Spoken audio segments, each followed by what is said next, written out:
আৰু আগন্তুক পবিত্ৰ ৰমজানুল মুবাৰক মাহৰ শুভেচ্ছা ও অভিনন্দন জ্ঞাপন কৰিছোঁ। বিশেষকৈ এটা গুৰুত্বপূৰ্ণ বিষয় হৈছে যে আজিৰ পৰা ৰমজানুল মুবাৰক মাহ আৰম্ভ হ'ব আৰু অহাকালিলৈ ৰমজানৰ প্ৰথম দিন।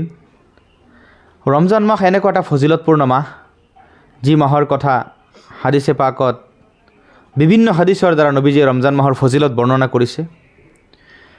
ৰমজান মাহৰ এনেকুৱা এটা ফজিলতপূৰ্ণ মাহ, যি মাহত আল্লাহ তাআলাই প্ৰতিটো ইবাদতৰ বদলা 70 গুণ বঢ়াই দিয়ে।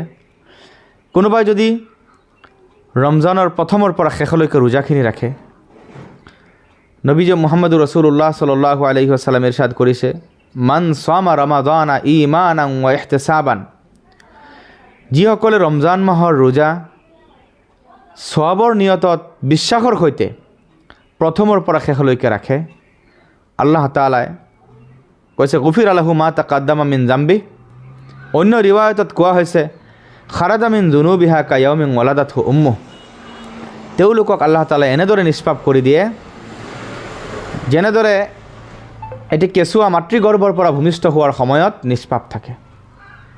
আল্লাহ তাআলাই এনেদৰে সেই ৰোজাদাৰ ব্যক্তিসকলক ৰমজান মাহৰ শেষত নিষ্পাপ কৰি দিয়ে।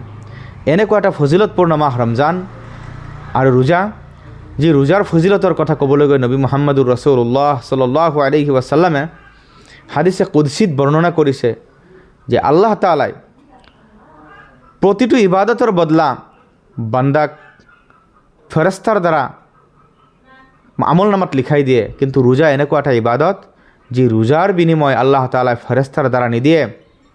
কোৱা হৈছে হাদিছত আস-সাওমু লি ওয়া আনা আজজি বিহি, ৰোজা মোৰ কাৰণে, আল্লাহ তাআলাই কয় হাদিছে কুদসি, ৰোজা মোৰ কাৰণে আৰু মই নিজ হাতে ৰোজাৰ বিনিময় দান কৰিম। গতিকে ৰোজাৰ ফজিলত মই কি বৰ্ণনা কৰিম।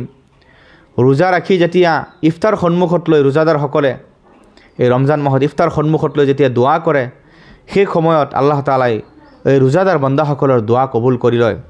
ৰমজান মাহৰ প্ৰথম 10 দিন হৈছে ৰহমতৰ, আৰু দ্বিতীয় 10 দিন হৈছে মাগফিৰাতৰ, আৰু তৃতীয় 10 দিন হৈছে দুজখৰ পৰা মুক্তিৰ।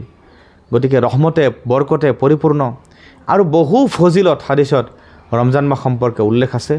গতিকে মই সকলোকে আহ্বান জনাব বিচাৰিছোঁ যে এই ৰমজানত যাতে আমি সকলোৱে ইবাদত কৰি আল্লাহক সন্তুষ্ট কৰি ৰাজি খুচি কৰি আমি ৰমজানৰ পৰিপূৰ্ণ ফজিলত হাসিল কৰিব পাৰোঁ, তাৰে আশা ৰাখিছোঁ।